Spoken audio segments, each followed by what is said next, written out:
I didn't realize how cooked Xbox was in the console sale, department in the Xbox One days.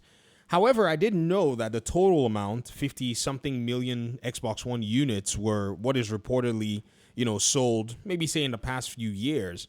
I didn't know that that number looked really strange while it was happening. And what I mean by really strange is compared to PlayStation. This video is more for me than you because what I want to do is I want to get myself acquainted with some of the numbers because they're quite fascinating. And from some of the stuff I'm seeing, I don't know how they did not jump into third party earlier than they did. They made their first third party approach day and date game, which was, I think, Quantum Break. Ori was maybe a timed exclusive on console or maybe a launch day and date, but I know Quantum Break was the first one. And looking at the console sales, this is going to be very scary. Let's say you're Phil Spencer. 2014, you get named head of Xbox. That's what I saw on Google. And they hand you this company. The company already has 1 year of console sales about or so under its belt. And then you kind of sit back and watch how this thing is going to play out. You're doing your best. There's one news article that said that Xbox had its revenue down in 2015. So he's just come in, he's looking at what's going on, he's looking at the console sales, and so on and so forth. Ladies and gentlemen, do you know how many units Xbox consoles had sold as of January 2015? Xbox One, sorry. Not just Xbox, not the combination. This article here from VG's, charts says that Xbox Ones had sold 121,000 units worldwide for the week ending January 10th, 2015, to bring the lifetime sales to 91,819 units. That's what Xbox had sold collectively for about 2 years. Let's look at another data set. By the end of 2015, Statista paywalls this, but they kind of divulged this small piece of the information. They said, this statistic shows the unit of sales Microsoft Xbox One game consoles worldwide from 2013 to 2017. In 2015, global sales of Xbox One consoles amounted to 8.57 units. So in 2015, Xbox Ones sold 8.57 units according to Statista. Do you want to compare 2014 and 2015 of PlayStation 4s? You know, PlayStation publishes this data. It's kind of like their pride and joy. In 2014 alone, PlayStation had sold 14.8 million units just that year. Just that year. Whereas the entirety of all of Xbox consoles were still less. The following year, when Xbox will probably be close to 20 million, because if we take this 11-ish million, add it to the Statistia's 8.57 million, we look at probably close to 20 million for all Xbox One consoles. The PlayStation 4 sold 17.7 million units that year. Wait. Do you hear what I'm saying? And that's based on their fiscal year. 2016, the PlayStation 4 sold 20 million units on top of everything. This is why I'm saying around here, like 2014 to 2015, if you're Phil Spencer, you don't have enough consoles to sell your games. What would you do so your studios don't go out of business? I think this man single-handedly saved this gaming division of the company.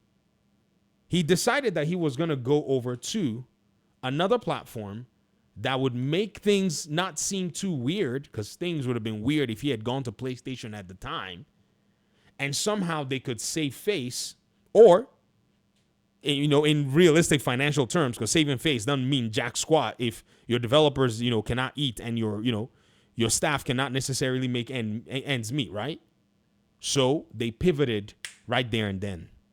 You see, when you already are losing in a business, setting, you really must pivot, and you have a very small window to do so. Many people don't necessarily realize how much of a window you have, because anything else would have been almost too late, in my opinion. Does that make sense? Anything else would have been almost too late, because think about the games that launched day and date on PC, like the ones that eventually carried those studios, the Forza games, right?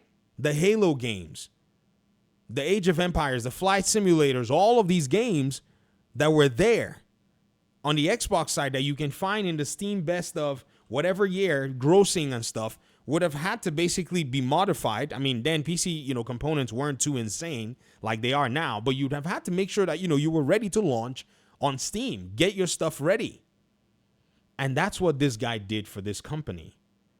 So while I'm looking at this whole thing and people tell me that, oh, the reason Xbox consoles aren't selling is because they don't have exclusivity or they don't have exclusives, it's pretty fun to kind of go back and look at the numbers and say, the data doesn't tell me that. The data cannot be translated to that. In fact, the reason they don't have console sales as much as PlayStation in this generation is because the brand took a big hit before Phil Spencer got in there. With the poor launch, all of what was being done before they brought him into the company, and he had to steer the ship differently. I strongly believe that these numbers, having kind of, in my opinion, a one-to-one year-to-year knowledge and a visual of each, stepping stone of the PlayStation 4 console, even though the Xbox One is scattered, you have to go find it everywhere, and finding those numbers bit by bit really does give you a very solid indication as to exactly where it is that we're going to land in this particular generation. I mean, think about it. They sold and they ended up selling 58 million or so units last generation, right? With the outflow of people going to PC, maybe people even moving to PlayStation, because that's what I think happened to some of the Xbox gamers. Some of them went to PlayStation, I think. Some of them probably went to PC, I think, maybe, because where are they? Now, some are still on the Xbox One. Don't get me wrong. They're still on the Xbox One because it's still getting supported, but there's got to be an account for some of them. Pretty soon, somewhere. They're somewhere, right? But when it's all said and done, where Xbox's console sales are going to land this particular, season, or by the end of this console generation, which is kind of arbitrary because I don't think Xbox is going to end the generation.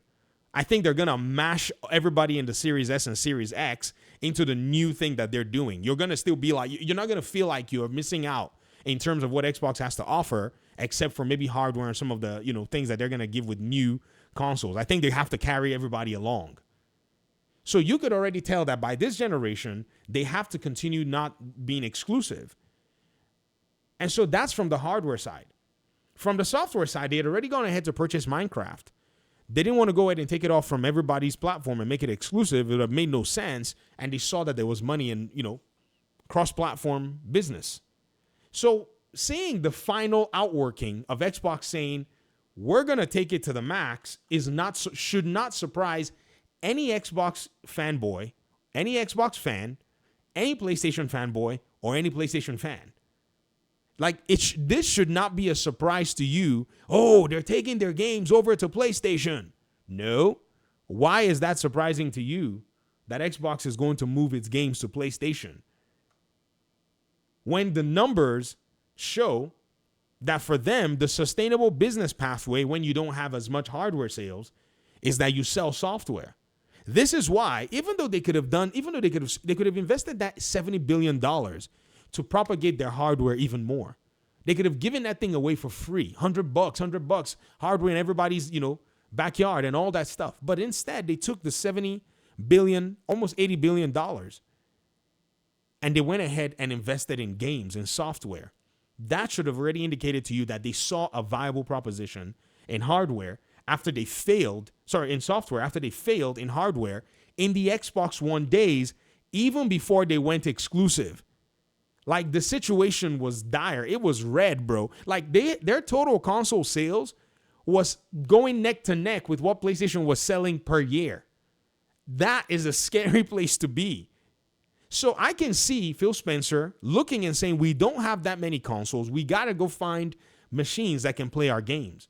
So when they say everything is an Xbox, what they've done is they've gone ahead to cover their, exposure. That's what they've done. They realize we don't have as many console sales. So what are we going to do? We got to sell games. We got to keep our studios open.